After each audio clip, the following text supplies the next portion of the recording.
Hello, welcome to today's broadcast. So good to be with you today.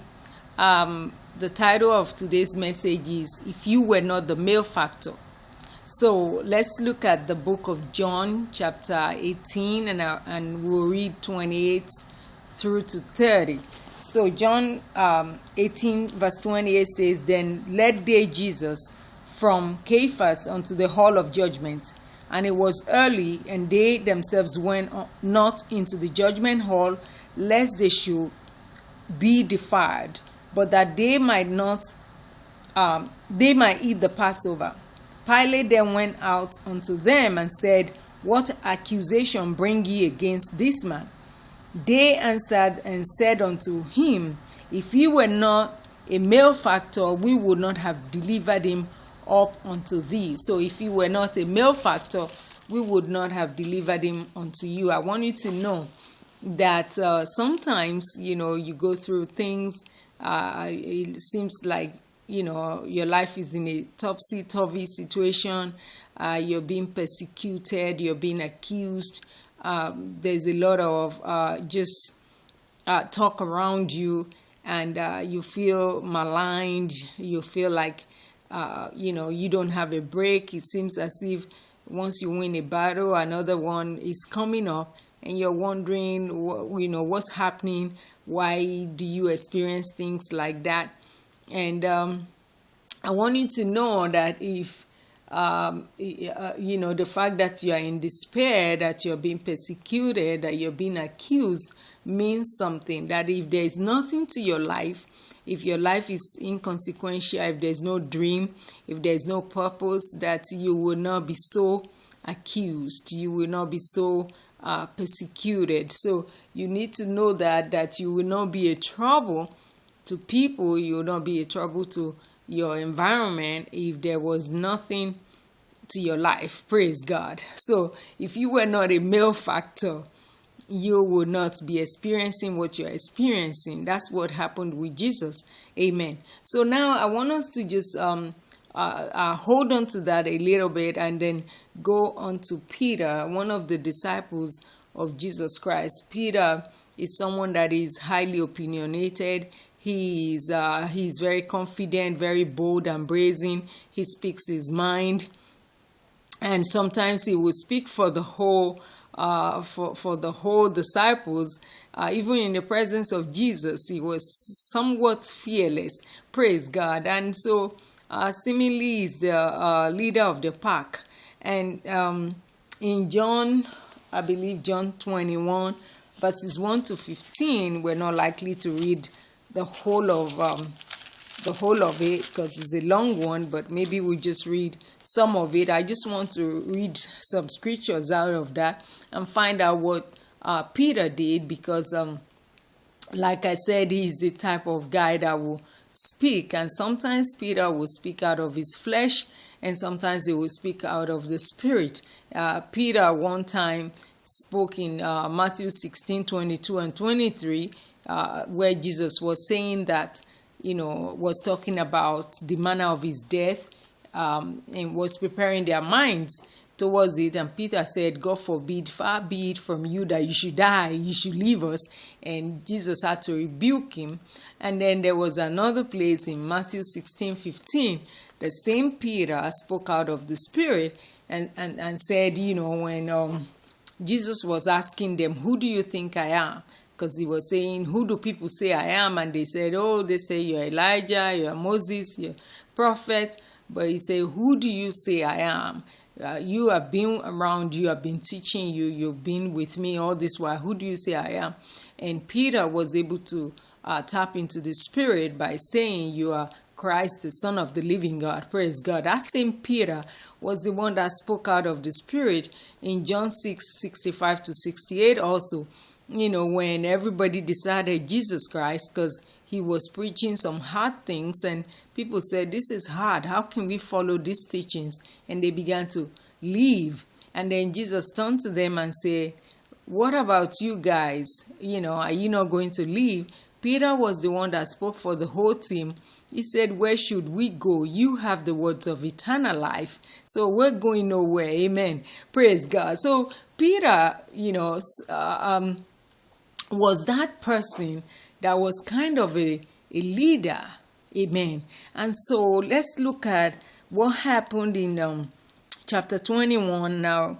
Like I said, 1 to 15, but we're just likely to read a few of the verses, and you can read the whole, the rest of it by yourself at home. Amen. After these things, Jesus showed himself again to the disciples at the Sea of Tiberias, and on this wise showed he himself. There were together Simon Peter and Thomas, called Didymus, and Nathanael of Cana in Galilee, and the sons of Zebedee, and 2 other of his disciples. Simon Peter says unto them, I go a fishing. They say unto him, we also go with you. They went forth and entered into a ship immediately, and that night they caught nothing. Praise God. This same Peter who Jesus had identified as the leader of the pack, and had told a lot of things alongside with the disciples, suddenly said, I go a fishing. I go a fishing. And all the other boys said, right after you, sir. And they all went, with him. Praise God. And I just want to examine a little bit why Peter took that decision. Why did he do what he did? Why did he say that? Peter, at this time, Jesus had already died, had been nailed on the cross. I want you to know by this time, the disciples were being haunted, they were being hounded, they were being mocked. Ministry was no longer fun for Peter. Peter and the other disciples had been with Jesus. Jesus had been, their leader. They followed him. They've seen him raise the dead, heal the sick. They've seen him open blind eyes, heal the lame, and all that. They've seen him walk right through people who wanted to stone him, and they will, the people will be powerless, will not be able to do anything to him. Peter have seen Jesus, just speak in the temple and right in the face of the Pharisees and the Sadducees, and walk right out of the temple without anybody being able to lay a finger on him. So Peter is in a state of confusion. Peter is confused because now he suddenly sees that same man, powerless. He saw when he was taken captive, he saw him slapped, he saw him smacked, he saw him beaten, he saw him, people spitting on him and putting thorns on his head. And suddenly this same man who's so powerful, who can curse a fig tree, who can, steal the storm, is now doing nothing. He's powerless. He's not, responding, and to the point that he's beaten and then he's hung on a tree. So Peter is in a state of shock, is in a state of confusion. Peter has seemingly forgotten everything that Jesus had taught him. So at this point, ministry is not working. Ministry is not working. It's no longer fun. They cannot preach. They cannot go out openly. They actually had to be in hiding. And I'm sure it got to a point for Peter. He said, look, this is not fun anymore. This is not working. Jesus is dead. You know what? I go a fishing. Praise God.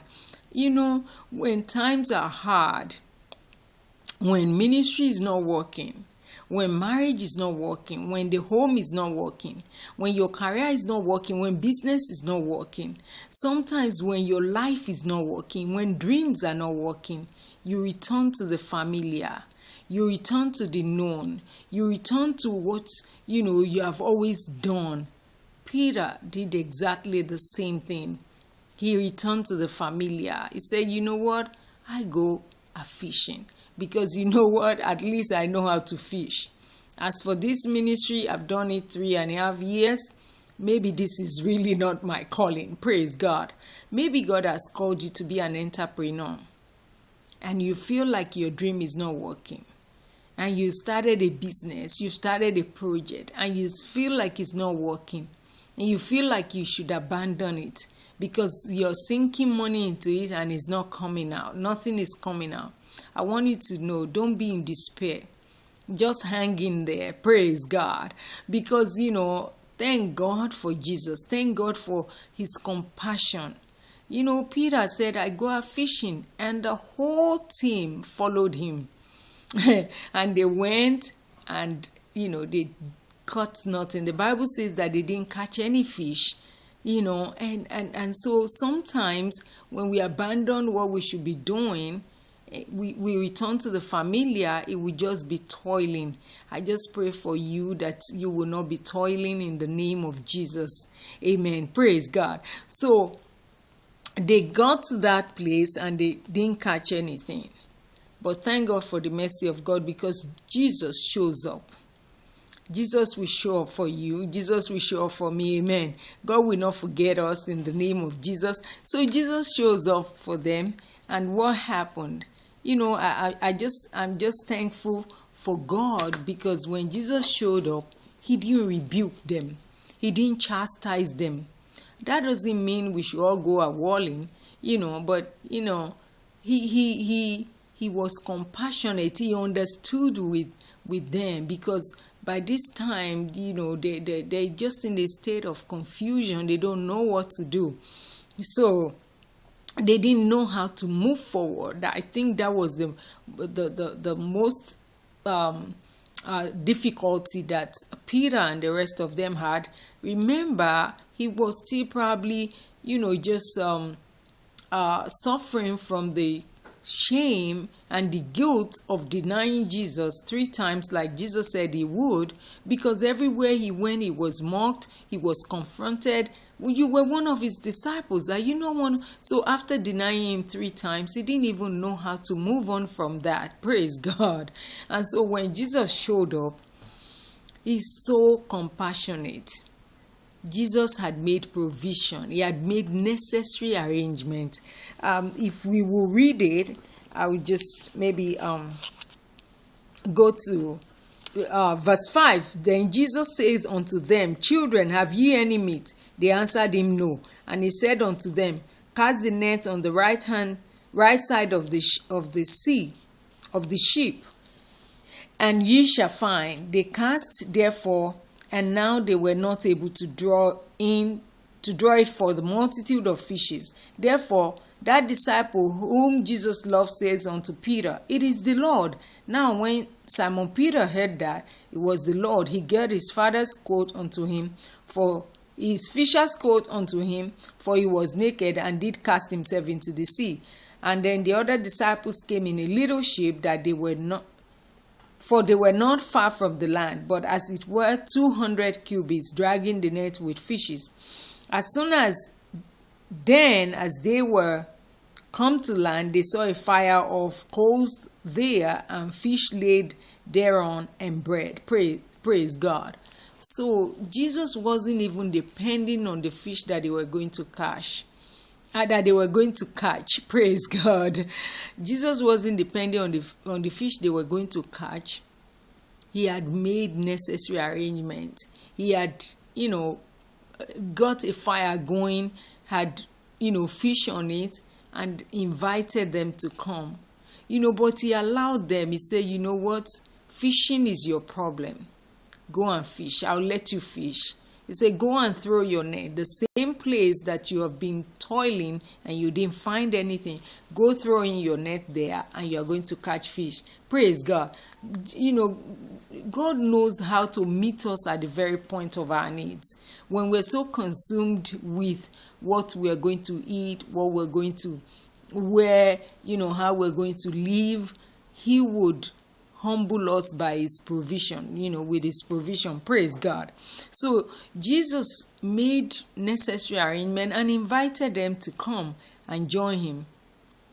And when they got there, they realized this is the Lord. This is Jesus. This is one of the times that he appeared unto them. I think this is the 4th time that he was appearing to them, if we count the time that he appeared to Mary. Now they're sitting with him, they're eating with him, and Jesus begins to talk to them. And he didn't address all of them. Jesus addressed Peter specifically. Please read the rest of the chapter. He asked Peter a question. He said, Peter, thou son of Simon, thou son of Jonas, do you love me more than fishes? Do you love me more than fish? And Peter said, yes, I love you. You know how we just answer somehow. And Jesus repeated the same thing the second time and repeated it the third time, such that he almost made Peter angry, like, yeah, Lord, I love you. And what Jesus was trying to do was to bring Peter back to his senses. Amen. Praise God. So we find out that, Peter, being the leader of the pack, would have wrecked not just 3.5 years of investment, of Jesus's investment in his life. Peter would have wrecked, over 1,000 years of investment. Because you know what?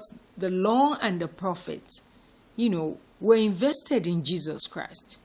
And Jesus Christ had in turn invested it in Peter and the other disciples. And Peter was going to wreck all that by saying, I go a fishing. Don't wreck the calling of God upon your life. Don't wreck the purpose of God for your life. Don't wreck your destiny for a morsel of bread. Praise God. For a short-term, reprieve, a short-term relief. Amen. Peter would have wrecked over 1,000 years of investment. Because you know what? When Jesus was leaving, you can imagine the law and the prophets. Because Jesus said, all power had been given to me.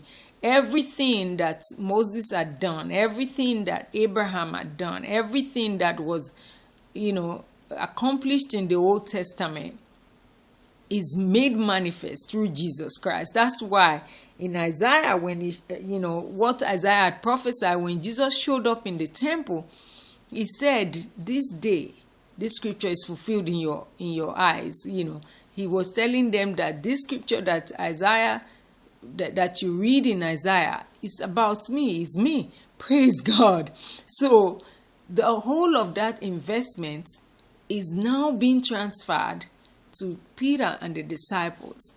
And Peter almost wrecked that by going a fishing. When you return to the old, when you return to the familiar, when you gravitate because of present trouble, when you gravitate to what you used to do, what you know, as human beings, we do that. But when you do that, you're probably wrecking something. Praise God. So if you have a clarity, if you know the dreams of God for your life, stick with it. Amen. Stick with it. I hope we'll be able to finish this message. I really don't want it to be in two parts, so I've cut out a lot of things and I'm just rushing through it. But look at what Jesus said to Peter in Luke 10:19. It says, behold, I give unto you power to tread on serpents and scorpions and over all the power of the enemy, and nothing shall by any means hurt you. Everything had been, handed over. Matthew 28:18, it says, and Jesus came and spoke to them, saying, all authority has been given to me in heaven and on earth. Go therefore and make disciples of all the nations, baptizing them in the name of the Father, the Son, and the Holy Ghost. And you shall be my witnesses from Judea to Samaria and to the uttermost part of the world. The whole gospel, the whole message of life, of winning the entire world to Jesus, was committed into the hands of Peter and the other disciples. And Peter was going to wreck that in one day. Praise God. He says, I go fishing. Amen.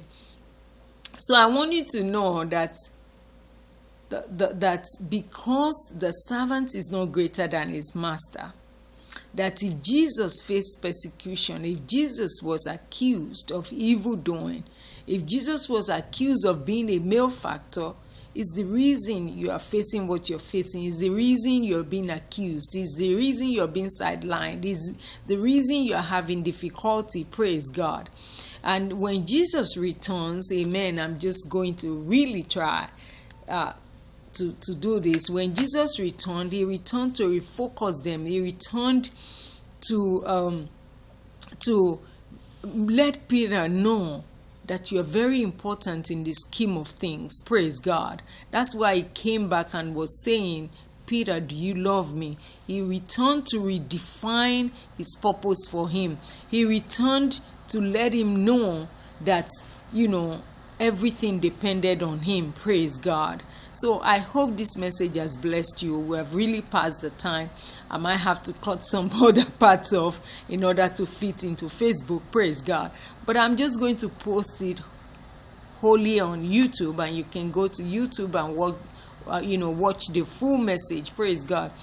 I always try to stick to 20 minutes so that I won't have to be cutting here and there, editing, and sometimes we cut off some important points. Praise God. So God bless you. I didn't really do any justice to this message at all, but it's a whole hour message, but I tried to cut it to fit 20 minutes. I hope it blesses you. God bless you. Have a wonderful day. Shalom.